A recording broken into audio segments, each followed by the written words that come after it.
Bonjour, on se retrouve pour le test du MPO H19 Hippo.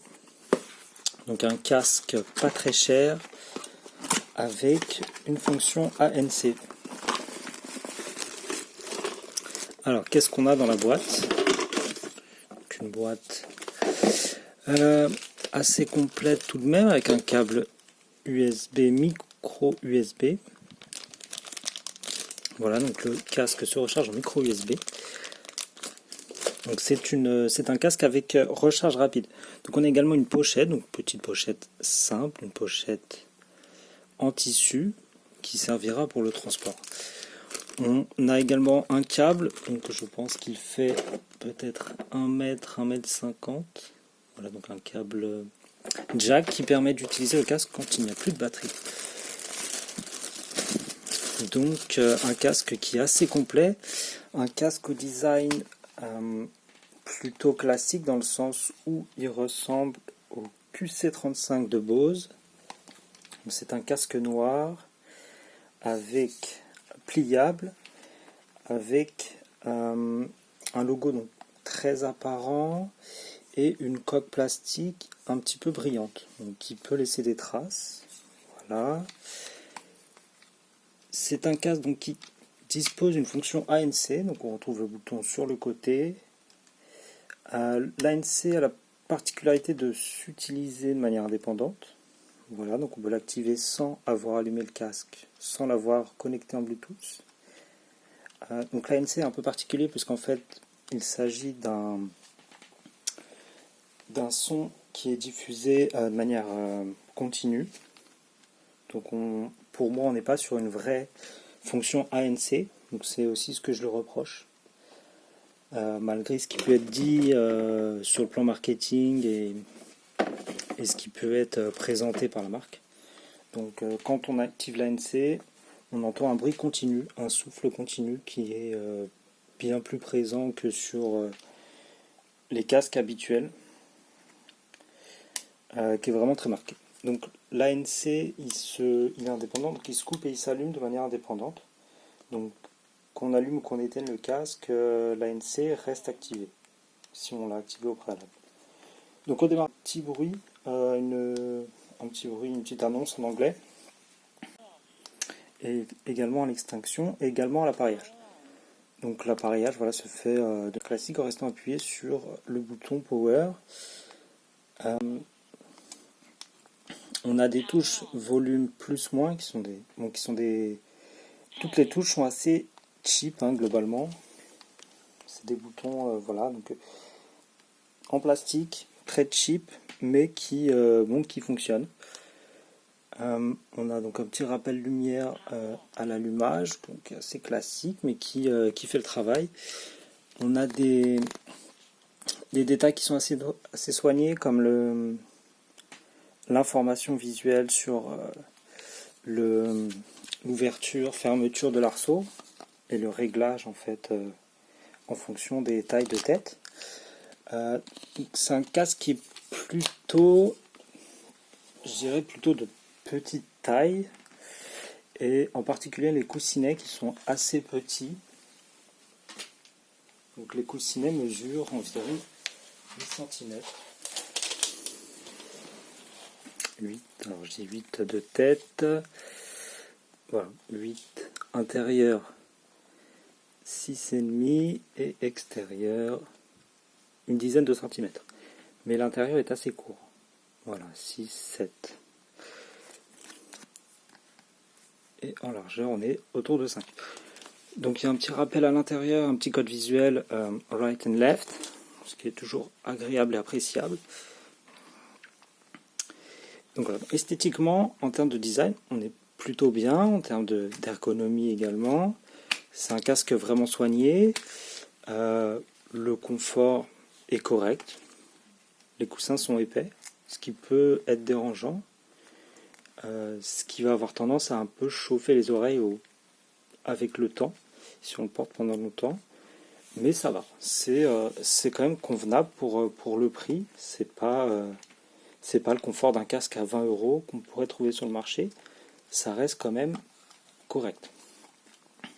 Ça reste correct, même ici on est quand même sur un confort qui je dirais, n'a rien à envier à des casques un petit peu plus chers. Par contre, pour l'avoir testé, sur la qualité sonore, moi j'ai le sentiment d'avoir un peu un son qui est un peu en écho. On n'a pas l'impression d'être proche de la source qui est utilisée, qui pourrait être diffusée en Bluetooth. On est sur un Bluetooth 5.0, donc qui permet d'avoir une consommation assez faible en énergie, donc ce qui fait que le casque a une autonomie assez longue, 35 heures maximum, avec l'ANC éteint par contre évidemment. Donc avec l'ANC allumé, c'est environ 15 heures il me semble. On a une charge rapide. Donc en termes de technologie, le casque est vraiment au point, il est vraiment à jour. Donc Empo a fait vraiment un bon travail. Moi c'est un casque que j'ai acheté donc 29 euros. Donc il est régulièrement à ce prix-là depuis un an environ. En solde évidemment, mais sinon il est vendu 50 euros. Donc pour 50 euros, ça fait quand même partie. C'est un des meilleurs casques pour 50 euros. C'est clair. Par contre, l'ANC n'est pas un vrai ANC à mon sens. Donc l'annulation de bruit, hein, ANC, pour moi, n'est pas du tout, ne correspond pas du tout à ce que j'entends par annulation de bruit. Il n'y a pas d'analyse de l'environnement, hein. C'est une production de souffle continu. Donc, ce qui fait qu'on n'a pas vraiment la sensation de silence qu'on pourrait avoir quand on active l'ANC, en tout cas de ce que j'ai l'habitude de connaître avec des casques comme le QC35, comme le XM3, le XM4. On peut avoir un souffle quand on active l'ANC dans les casques haut de gamme, mais là c'est vraiment un souffle continu pour masquer un petit peu, pour cacher. Donc je ne sais pas si on l'entendra, mais pour cacher en fait tout simplement l'environnement. Donc j'ai l'impression qu'on triche un petit peu en fait. Voilà. Alors sur la qualité du son, je vais essayer de donner un exemple. Donc on est sur un casque qui est, donc je l'ai dit, en Bluetooth 5.0. Donc ça permet de diffuser des informations également, donc je dis qui consommait moins du coup, mais il permet aussi de diffuser des informations en Bluetooth comme le niveau de charge de l'appareil. Donc l'information est récupérée directement sur votre téléphone. Donc c'est toujours un plus. Je m'associe. Donc voilà, donc là par exemple sur mon téléphone, on peut voir ici l'indicateur de charge du Bluetooth. Donc le logo variera évidemment en fonction de votre appareil, mais en tout cas vous avez cette information-là, ce qui est toujours un plus. Donc je vais mettre rapidement une petite musique pour essayer de vous faire écouter de cette façon-là le son, en espérant que ça marche. Donc comme je vous ai dit, c'est un son qui est plutôt, à mon sens, éloigné de la source. On a plutôt l'impression d'être un petit peu loin, sans que ce soit non plus trop... sans que ce soit vraiment le cas, mais en tout cas, par rapport à ce que moi j'ai l'habitude de connaître. Alors, je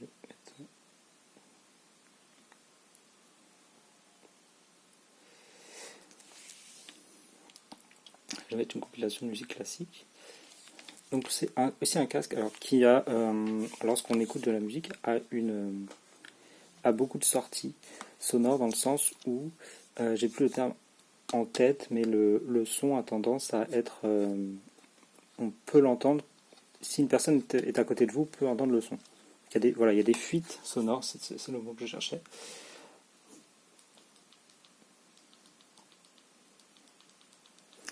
Donc on a un double réglage sonore qui se fait à la fois ici sur les boutons et qui se fait aussi sur le téléphone. Ici, c'est le volume du casque. Donc là, on est sur de la musique classique. Je pense que on peut entendre un petit peu le son. La qualité sonore est globalement bonne. Hein. Elle est globalement bonne, à l'exception de ce que je vous ai dit juste avant sur la sensation un petit peu d'éloignement. Mais le son est quand même correct, hein, on entend bien. Moi, ce qui m'embête, ce qui me gêne un petit peu, c'est l'activation de l'ANC, par exemple.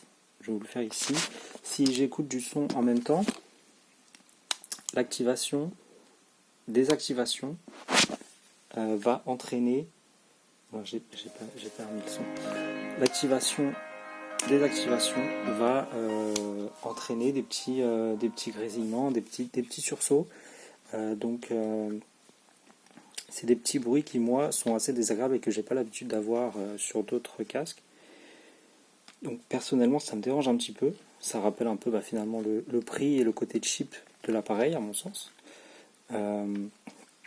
Mais voilà, si c'est votre premier casque, si vous n'avez pas l'habitude d'utiliser, si vous n'avez jamais utilisé d'autres casques plus haut de gamme, ou si la personne à qui vous destinez cet achat n'est pas, je dirais, mélomane ou n'est pas trop regardant sur la qualité, si par exemple c'est un enfant ou si c'est une personne pour lequel c'est un premier achat, ou si vraiment votre budget est serré, ça reste un casque intéressant. Maintenant, moi je dirais ne l'achetez pas pour l'ANC, ne l'achetez pas pour l'annulation de bruit, puisque c'est une fonction sur laquelle il y a de la triche, à mon sens.